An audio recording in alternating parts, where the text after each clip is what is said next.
Welcome to a new episode of Quest for Twice. Today is August 16th. The earnings season is winding down.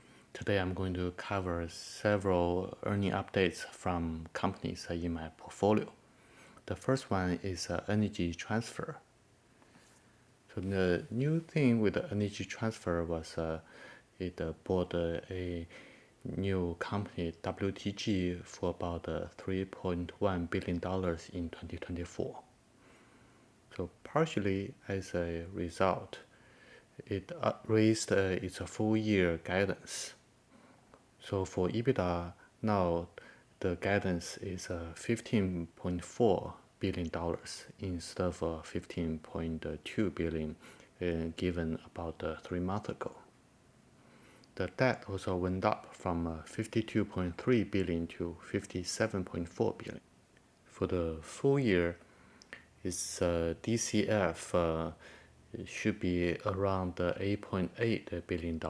That's $2.6 billion per unit. And it also raised its full year capex to about $3.1 billion, up from $2.9 billion given 3 months ago.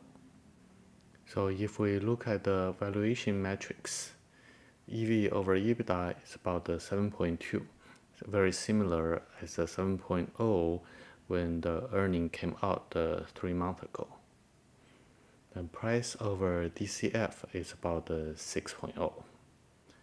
So if we believe the DCF this year will be 8.8 billion, so that'll be more than enough to cover the combined capex and dividend for about $7.5 billion. It appears Energy Transfer Management is focusing on buying additional business instead of buying back its own shares. So to me, it's more important to look at the forward dividend yield, which is about 8.2%. which is still fairly attractive considering the 10-year treasury yield is about 4%. MarineMax also reported earnings. So its third quarter revenue was up 5% year on year, driven by 4% same-store sales. That's actually better than its competitor OneWater. And its gross margin was down about 180 bips compared to 1 year ago. That's largely driven by the larger promotions and the thinner margin with the boat sales. OneWater provided more granular information, so I could see that its margins were back to normal compared to the periods before pandemic. So I believe MarineMax gross margin will stabilize above 30%, especially in the fourth quarter. Its boat sales should become a smaller percentage of total sales. If we look closely, we can see that its total sales combining the new boats, used boats, and the brokerage sales combined were higher than 1 year ago. Its storage and charter sales were slightly lower year on year, but maintenance and repair were higher, while the parts and accessories were almost the same. Importantly, its finance and the insurance segment delivered higher revenue, which is important because according to OneWater, that segment's revenue is 100% gross profit. There is no cost of sales for that segment. Now let's look at its EBITDA. So we can see the adjusted EBITDA, that's the yellow bar, was lower than 1 year ago, despite the higher sales. That's because of the lower gross margin, as I mentioned earlier, and the higher SG&A expense. its floor plan interest payment was also higher, but it is a good thing that its adjusted EBITDA stayed above $60 million in the fiscal third quarter. So for the full year, the management reaffirmed its guidance given 3 months ago. So for my adjusted EBITDA, it will be around $150 million and plus minus $18 million. That's a significant reduction from previous 2 years, reflecting the tougher environment and the normalization post-pandemic. I still anticipate its full year CFFO will be almost $100 million. Next, it's Borg Warner. Its second quarter sales were down slightly. However, the gross margin was up compared to 1 year ago. Importantly, the management announced for its e-propulsion business, there will be a restructuring with R&D expense reduction, with a saving of about $100 million per year by the time of 2026. For the full year, the management expected the e-product sales will be about 2.5 billion compared to the previous guidance of 2.5 to 3 billion. So that's a reduction. I believe the R&D expense reduction reflects the slower sales on the e-product side. Importantly, the management reaffirmed the 2024 flow cash flow guidance around $500 million, and also announced the increase of a buyback program. So 80% of the free cash flow in this year will be used for buyback. Now, let's look at the ATKR. ATKR stock went down about 40% in this year. So let's see what happened. In the most recent quarter, its sales was $822 million, a reduction from almost $920 million 1 year ago. Out of the decline, part of it is driven by price decline for about $88 million or 10% of sales. So for this year, the price decline has driven about $300 million of sales reduction together. Now let's look at the segments. So for the third quarter, its electrical segment sales was a little over $600 million compared to $706 million 1 year ago. So that's a reduction about $100 million. And the margin also declined significantly from almost 38% 1 year ago to about 30% in third quarter. For mechanical segment, its revenue was a slight increase from 1 year ago, and the margin improved from 10.1% 1 year ago to about 13.8%. Overall, its volume was flat. The key issue was the price reduction as well as the margin reduction. So for the fiscal third quarter, the EBITDA was $206 million compared to $270 million 1 year ago. Probably the biggest driver of the stock price reduction was because of the guidance. So as a reminder, at the end of fiscal year 2023, the management gave a EBITDA guidance for this fiscal year for about $900 to $950 million. Then it was reduced by $50 million after the fiscal second quarter completed. Then, most recently, the management reduced that by about $100 million. So that's a huge reduction. Really, it's reflected in the fourth quarter EBITDA guidance of $145 million. That's about $90 million of EBITDA reduction from 1 year ago. That's because of the slower HDB PE market, as well as a dumping of mechanical conduits from Mexican suppliers, as well as slower torque tube ramp up at its Indiana plant.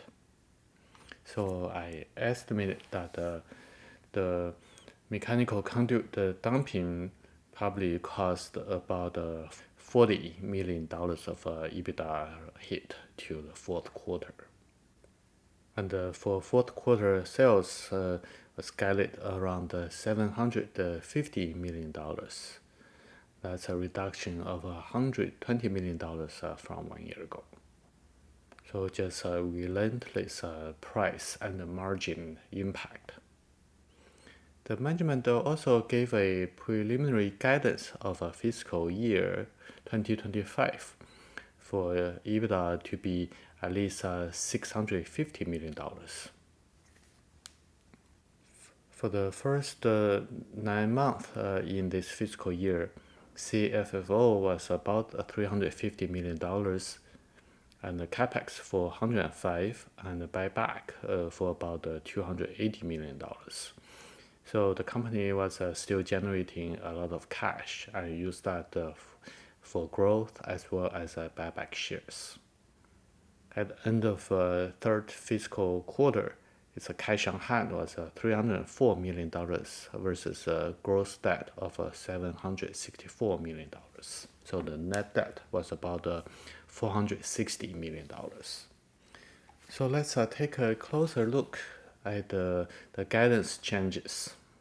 So this slide shows the fiscal 24 guidance given in about November last year versus year-to-date actual.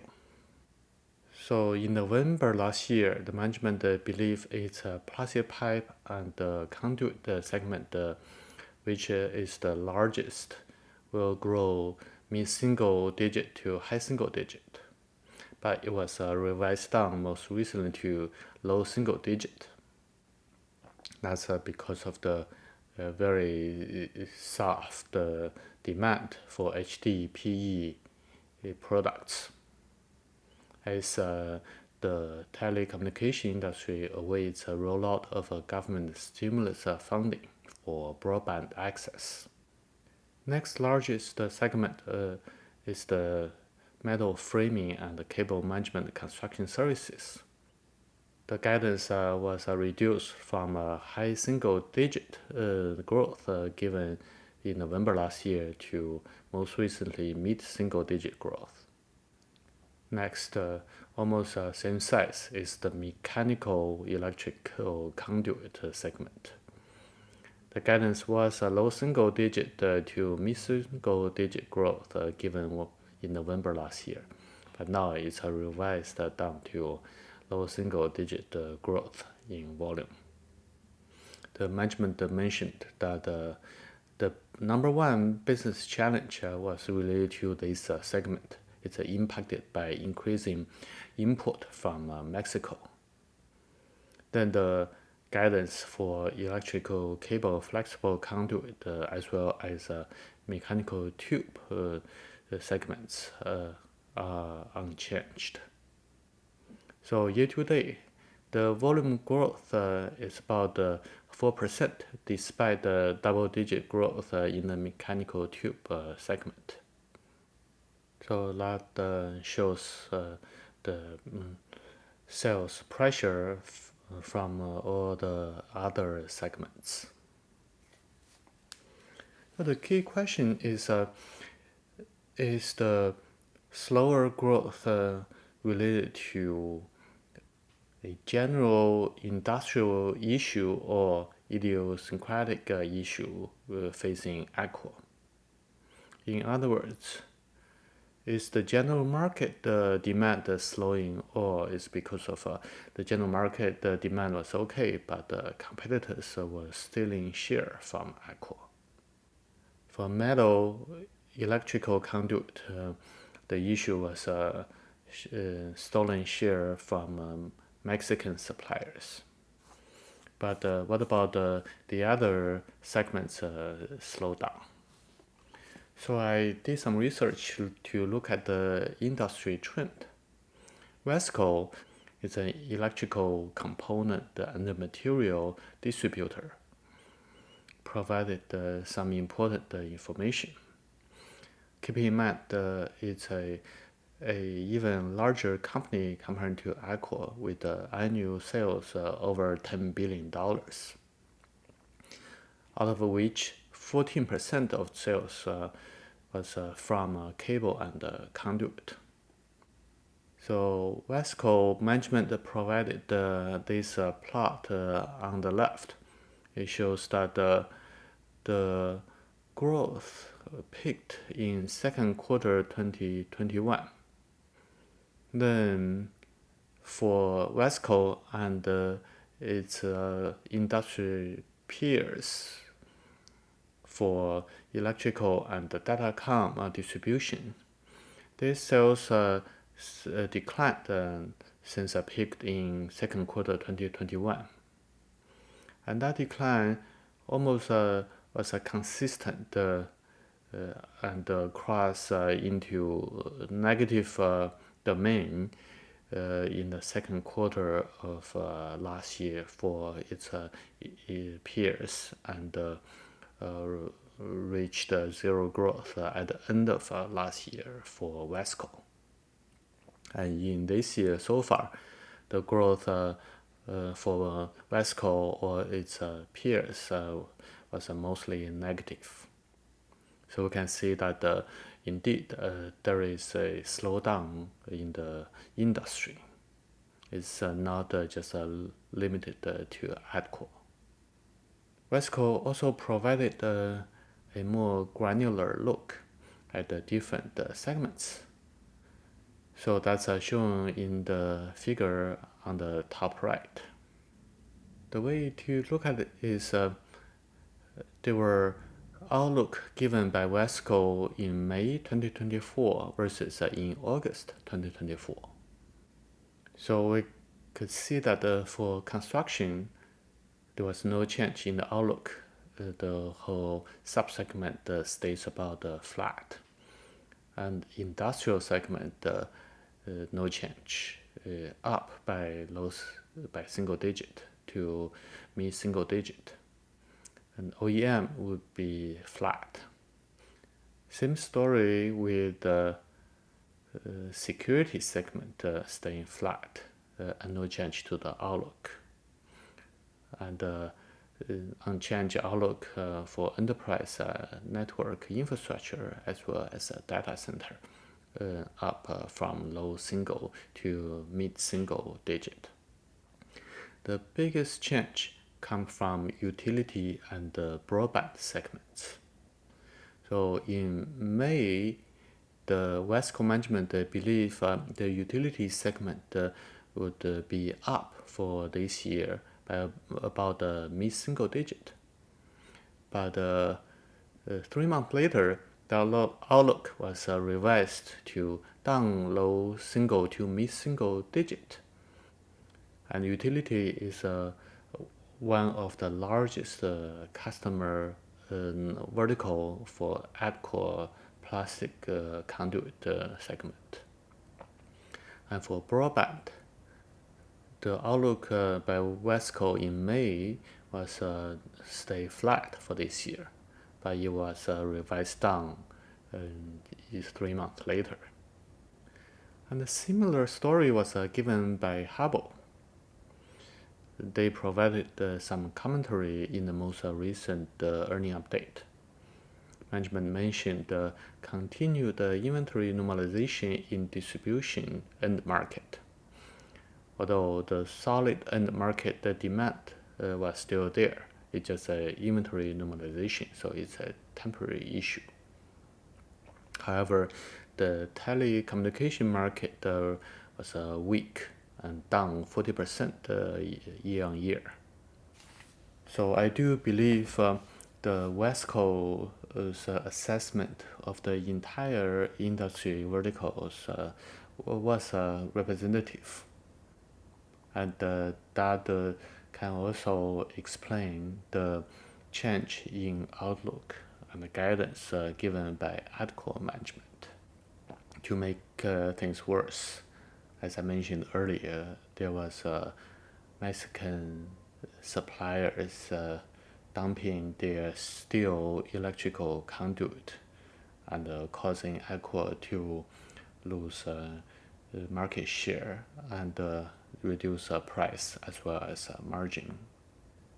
Based on my model, I believe for Aqua fiscal fourth quarter, $40 million of EBITDA compression was because of the response to the dumping by the Mexican suppliers. So that has been baked into the current guidance. So at the current price level, the valuation appears to be reasonable. The key question is, will the industry demand get worse? Will the Mexican dumping get worse? The answer to those questions will determine if Aqua can deliver at least $650 million of EBITDA in fiscal 2025. This concludes this latest episode of Quest for Twice. Until next time, happy investing.